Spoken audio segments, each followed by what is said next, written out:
Bismillahirrahmanirrahim. Assalamu alaikum. Here is Rahil Ahmed and a very warm welcome to all of you.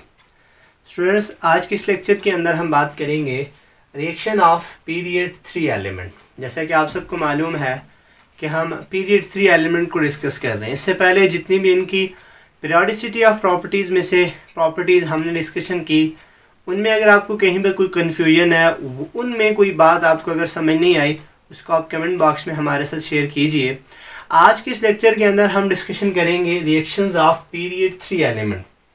Reactions को typically understand करने से पहले हम थोड़ा सा बात करेंगे कि इस पीरियड के अंदर कौन कौन से एलिमेंट्स हैं, रिवीजन कर लेंगे उसकी। आपको पता है सोडियम है, मैग्नीशियम है, एल्यूमिनियम है और सिलिकॉन। इसके अलावा phosphorus, sulphur, chlorine, argon, total 8 element को हमने यहाँ पर डिस्कस किया था। ठीक है, अब इनमें हम सारों के रिएक्शंस की बात करेंगे सिवाय आर्गन के कि वो नोबल गैस है, वो रिएक्शन नहीं करता।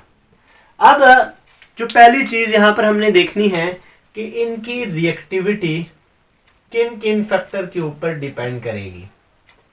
देखिए, रिएक्टिविटी का मतलब ये होता है कि किसी भी एलिमेंट की रिएक्ट करने की एबिलिटी, कि वो कैसे रिएक्ट करेगा, फास्टली रिएक्ट करेगा, किसके साथ रिएक्ट करेगा, उसकी कहलाती है रिएक्टिविटी। याद रखना, मेटल्स की रिएक्टिविटी और नॉन मेटल की रिएक्टिविटी ये डिफरेंट है। अब मेटल्स की रिएक्टिविटी किन बातों के ऊपर डिपेंड करती है, नॉन मेटल्स की रिएक्टिविटी किन बातों के ऊपर डिपेंड करती है, ये चीज़ आपने अपने जहन में रखनी है। देखिए, अगर मेटल्स की बात करें, और मेटलाइट्स को भी मोस्टली हम यहाँ पे इसी कैटेगरी में लेंगे कि मेटल्स की जो रिएक्टिविटी है that depends on their ionization energy and electropositivity. ये दो फैक्टर डिसाइड्स करते हैं मेटल्स की रिएक्टिविटी को। ठीक है, और जो नॉन मेटल्स हैं उनकी रिएक्टिविटी को भी डिसाइड करने के दो फैक्टर हैं। एक फैक्टर यही है आयोनाइजेशन एनर्जी,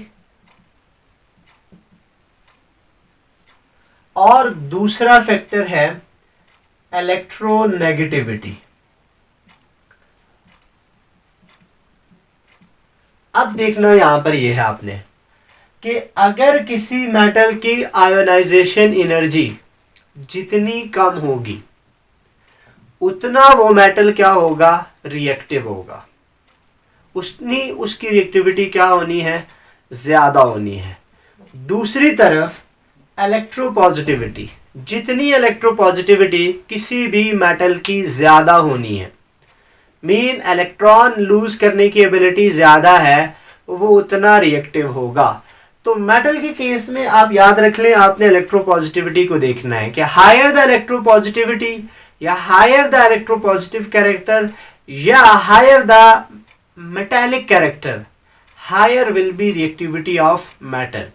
इसी तरह से नॉन मेटल्स की अगर हम बात करें तो उनकी आयोनाइजेशन एनर्जी और इलेक्ट्रोनेगेटिविटी। आयोनाइजेशन एनर्जी उसी तरह से कि जितनी आयोनाइजेशन एनर्जी यहाँ पर मेटल के केस में, यहाँ पर हमने क्या कहा कि आयोनाइजेशन एनर्जी जितनी कम होनी है। ठीक है, यहाँ पर भी उसी तरह से है, लेकिन इलेक्ट्रोनेगेटिविटी आएगी। असल जो फैक्टर यहाँ पे काम कर रहा है वो इलेक्ट्रोनेगेटिविटी है कि जितनी किसी भी नॉन मेटल की इलेक्ट्रोनेगेटिविटी ज़्यादा होती जाएगी उतना वो रिएक्टिव होता जाएगा। ठीक है, तो ये फैक्टर्स आपने अपने जहन में रखने हैं कि मेटल्स वगैरह की रिएक्टिविटी को डिसाइड करने वाले फैक्टर्स हैं। तो नॉन मेटल के केस में मैंने बात कर ली इलेक्ट्रोनेगेटिविटी, और मेटल्स के केस में इलेक्ट्रोपॉजिटिविटी।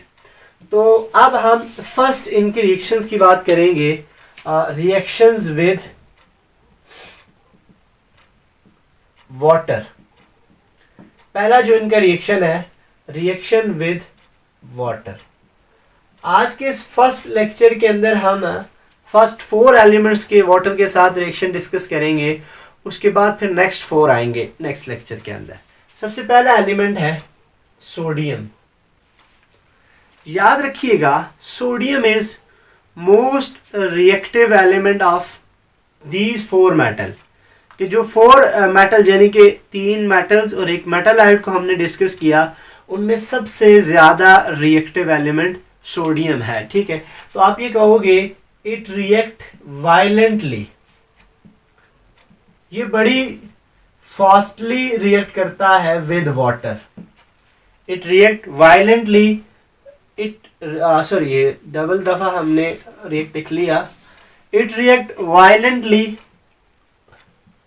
विद वाटर, ठीक है, और इसका रिएक्शन होता है हाईली एक्सोथर्मिक, बड़ा फास्ट इसका रिएक्शन होता है और बहुत ह्यूज अमाउंट में हीट प्रोड्यूस होती है। अब रिएक्शन क्या करता है कि जब भी सोडियम एलिमेंट को आप वाटर के साथ इन कांटेक्ट लाएंगे, it react with water to produce sodium hydroxide plus hydrogen gas. ये रिएक्शन याद रखना है कि जब भी कोई भी मेटल वाटर के साथ रिएक्ट करेगा वो बनाएगा कोरिस्पॉन्डिंग हाइड्रोक्साइड। ठीक है, जैसे सोडियम है, ये रूम टेम्परेचर की बात करें, आप वाटर है उसके अंदर सोडियम डालें, एकदम एक्सप्लोसिव रिएक्शन होगा और ह्यूज अमाउंट में हीट प्रोड्यूस होगी।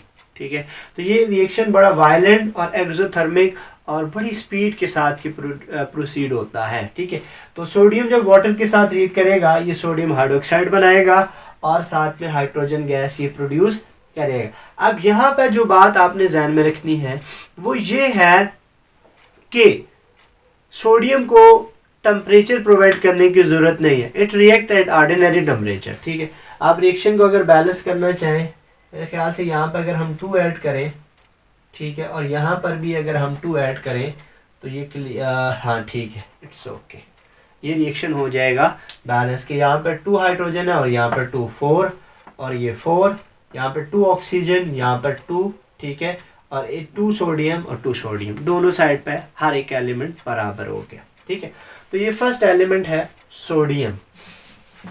अब हम अगर नेक्स्ट एलिमेंट पे जाएं, दैट इज मैग्नीशियम। अगर हम सोडियम के मुकाबले में मैग्नीशियम को देखेंगे तो magnesium is less reactive as compare to sodium. Sodium के मुकाबले में मैग्नीशियम कम रिएक्टिव है और ऑर्डिनरी टेम्परेचर यानी कि लो टेम्परेचर पे ये बड़ा स्लोली रिएक्ट करेगा, किसके साथ? वाटर के साथ। 2 तरह की इसके रिएक्शन है, एक है वाटर यानी कि लो टेम्परेचर, जब वाटर के साथ मैग्नीशियम लो टेम्परेचर पर रिएक्शन करेगा तो it form magnesium hydroxide. Magnesium hydroxide और साथ में हाइड्रोजन गैस, ठीक है, विद वाटर। लेकिन जब हम इसे स्टीम प्रोवाइड करेंगे, स्टीम यानी कि वेपर ऑफ वाटर, तो इट रिएक्ट फास्टली, ये फास्टली रिएक्ट करेगा और बनाएगा मैग्नीशियम ऑक्साइड और साथ में हाइड्रोजन गैस। तो ये रिएक्शन आपने याद रखना है, अक्सर आपके पेपर के अंदर शॉर्ट क्वेश्चन की फॉर्म में ये रिएक्शन आ जाता है कि explain reaction of sodium with water. तो याद रखिए सोडियम जब कोल्ड वाटर के साथ रिएक्ट करेगा तो वो बनाए मैग्नीशियम जब कोल्ड वाटर के साथ रिएक्शन करेगा दैट फॉर्म मैग्नीशियम हाइड्रोक्साइड, और जब मैग्नीशियम वेपर या स्टीम या हाई टेम्परेचर वाले वाटर के साथ रिएक्शन करेगा तो that will form magnesium oxide. इन दोनों रिएक्शन को आपने बैलेंस करके कमेंट बॉक्स में हमारे साथ शेयर करना है। इसके बाद तीसरे नंबर पे जो रिएक्शन है that is of aluminium. Aluminium का वाटर के साथ रिएक्शन, उसी तरह से याद रखिएगा aluminium do not react with water at ordinary temperature. Room temperature के ऊपर ये एल्यूमिनियम वाटर के साथ रिएक्शन नहीं करता, इट रिक्वायर्ड हाई टेम्परेचर। ये याद रखिए, this reaction take place at high temperature. इसको टेम्परेचर ज़्यादा चाहिए। और जब भी एल्यूमिनियम वाटर के साथ रिएक्शन करेगा it form aluminium oxide Al2O3 and साथ में हाइड्रोजन गैस। ठीक है, इसी तरह नंबर 4 पे हमारे पास है silicon. In the same way silicon normal temperature या लो टेम्परेचर पे वाटर के साथ रिएक्शन नहीं करेगा, इसको भी हाई टेम्परेचर चाहिए। और हाई टेम्परेचर पे जब भी सिलिकॉन वाटर के साथ रिएक्शन करेगा it form silicon dioxide and hydrogen gas. तो इनकी ये सिंपल रिएक्शन है कि एल्यूमिनियम एल्यूमिना बनाएगा यानी कि Al2O3 बनाएगा और सिलिकॉन सिलिका बनाएगा SiO2 बनाएगा। अब इन दो रिएक्शंस को भी आपने खुद से बैलेंस करने की कोशिश करनी है ताकि आपको बैलेंसिंग का कॉन्सेप्ट भी अच्छी तरह से जहन में बैठ जाए। अब एक चीज़ आपने याद रखनी है कि इन एलिमेंट्स की अगर हम रिएक्टिविटी की बात करें, सबसे ज़्यादा रिएक्टिव सोडियम, फिर मैग्नीशियम, फिर एल्यूमिनियम, फिर सिलिकॉन। ये एक पॉइंट। इसके साथ दूसरा जो पॉइंट आपने अपने जहन में रखना है वो ये है कि जब भी इन एलिमेंट्स की रिएक्शन स्टार्ट होते हैं, कोई भी एलिमेंट है उसका रिएक्शन आहिस्ता आहिस्ता स्लो होता जाएगा। ये सोडियम है, मैग्नीशियम है, एल्यूमिनियम है, with the passage of time their reaction decreases, mean rate of their reaction decreases. Why? What's happen with them?